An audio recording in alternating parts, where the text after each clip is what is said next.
वालेकुम dear students, hope you all are fine. Dear students, आज से हम आपका जो सिलेबस है उसका नेक्स्ट चैप्टर ले रहे हैं, दैट इज़ नेचुरल रिसोर्स। और आज के इस लेक्चर में हम डिस्कस करेंगे about natural resources and there classification. तो जहाँ तक नेचुरल रिसोर्स का ताल्लुक है, इस चीज़ को जानने के लिए, इस चीज़ को समझने के लिए we should first know what is the resource.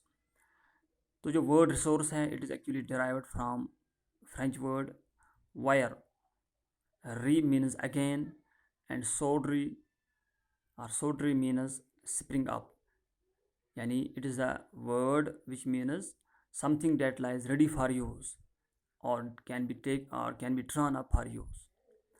तो जो रिसोर्स है ये कोई भी ऐसे किसी भी ऐसे सब्सटेंस को हम नाम देते हैं resource, that is useful and that can be made useful to meet the needs of living organisms. तो जो रिसोर्सेज अवेलेबल है हमारे लिए which we can use from nature, they are named as natural resources. तो we can define natural resource as the substances that is available for use from nature, they are named as natural resources. तो natural resource में हम जानते हैं air है, water है, soil, forest है, grasslands है, मिनरल्स है, या लैंड है हमारा, फॉसिल फ्यूल्स हैं, एट्सट्रा। तो जो नेचुरल रिसोर्सेज हैं, these are actually the goods and services which are produced and supplied by our environment to fulfill the demands of everyone. यानी जो हमारे नेचुरल रिसोर्सेज हैं, these are actually the resources which we derive from our environment. तो जो natural resource हैं, many of them are essential for human survival. For example, air है, water है, soil है, sunlight है, and others are used for satisfying the human desire. For example, land है हमारा, minerals है हमारे, या फॉसिल फ्यूल्स है। तो दे कंजर्वेशन, अगर हम कहें, कंजर्वेशन एक्चुअली एक ऐसा मैनेजमेंट है नेचुरल रिसोर्स का, so as to maintain the sustainability of these resources. तो यहाँ पे हम जान गए कि रिसोर्सेज किसी ऐसी चीज़ को हम नाम देते हैं which is useful and can be made useful to meet the needs of living organisms.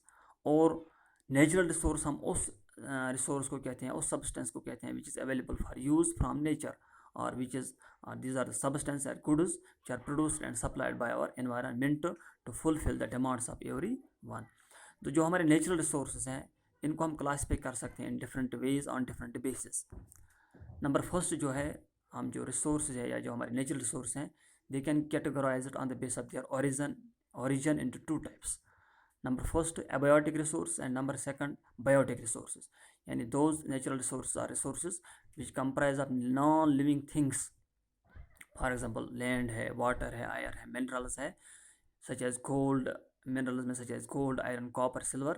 These all are the non-living things. These all are the non-living resources. So they are also named as abiotic resources. और जो biotic resources होते हैं, they are obtained from the biosphere. They are the living resources. They are the living natural resources which are present in our environment. These are, for example, forests है, उनके products हैं, animals हैं, birds हैं, their products हैं, fish है, marine organisms है।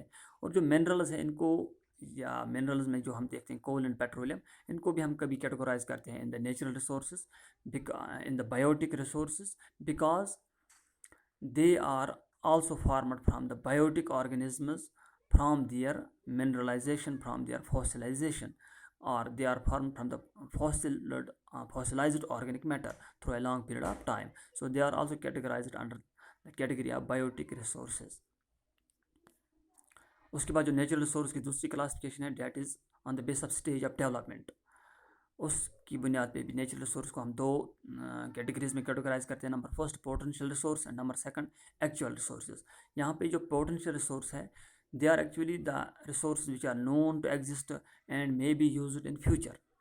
For example, हम जानते हैं कि जो पेट्रोलियम है, it is a potential resource because we know that petroleum exists in many parts of the India and Kuwait in the sedimentary rocks, but until जब तक ना हम वहाँ से इसको ड्रिल करें और फिर उसको यूज़ में लाएँ, तब तक ये है natural resource but a potential resource. यानी potential resource are those resource which are known to us and they may be used in the future. और एक्चुअल रिसोर्सेज वो रिसोर्स होते हैं which have been surveyed, which have been their quality and quantity is determined and they are used in present times. For example यही petroleum और natural gas जो है इनको हम एक्टिवली ऑब्टेन करते हैं from the Mumbai high fields और we are actively using them, so they then become the potential and they become actual resources. So a resource may be potential as well as actual. It depends on the fact that if the resource exists, if the resource is known but it is not still in use but it may be used in future, then up to that time it becomes a potential resource. But when we actually use that resource, when we use that resource in current time, in the present scenario, it is it has been surveyed and quantity and quality, its quality of that resource is determined, that resource then becomes the actual resource. तो जो petroleum है it is a potential resource as well as actual resource, because petroleum तब तक potential resource है जब तक ना हम इसको ड्रिल करें, जब तक ना हम इसको यूज़ करें तब तक ये पोटेंशियल रिसोर्स है, लेकिन जब भी हम इसको यूज़ करें, यूज़ में लाएँ तो it becomes a actual resource. उसके बाद जो नेचुरल रिसोर्स की जो मेन क्लासिफिकेशन है that is on the base of their renewability on into two categories, non-renewable resources and renewable resources. जो non-renewable resources हैं हम जानते हैं these are formed over long periods of time, geological periods of time, or they are minerals, they are fossils, they are included in these categories.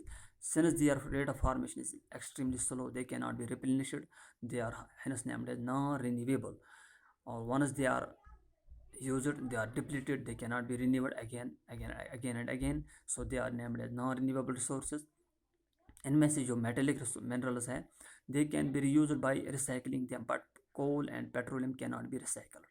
So we can say that some of the non-renewable resources are cycled or cycled, which we can say recycled resources, or some are non-recycled resources.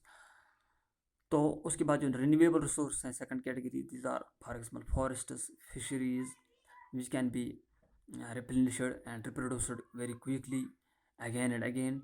The highest rate at which a resource can be used sustainably is called the sustainable yield. यानी एक resource को कितना हम by means of sustainability, by maintaining sustainability use कर सकते हैं, that is the sustainable yield of that resource. So some resource जो है फॉर एग्जांपल सनलाइट जो है, एयर है, विंड है, जो रिन्यूएबल रिसोर्स हैं, they are also named as perpetual resources because they are available continuously though at a limited rate. So their quantity is also not affected by human consumption. They are named as perpetual resources.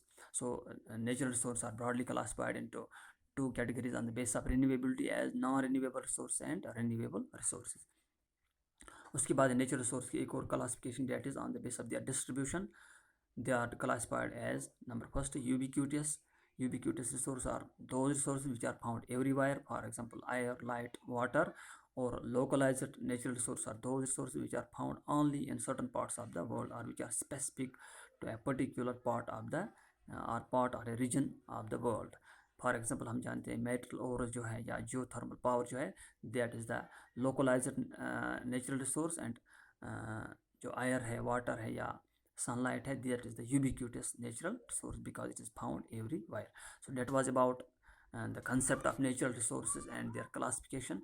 Hope you have understood. Thank you.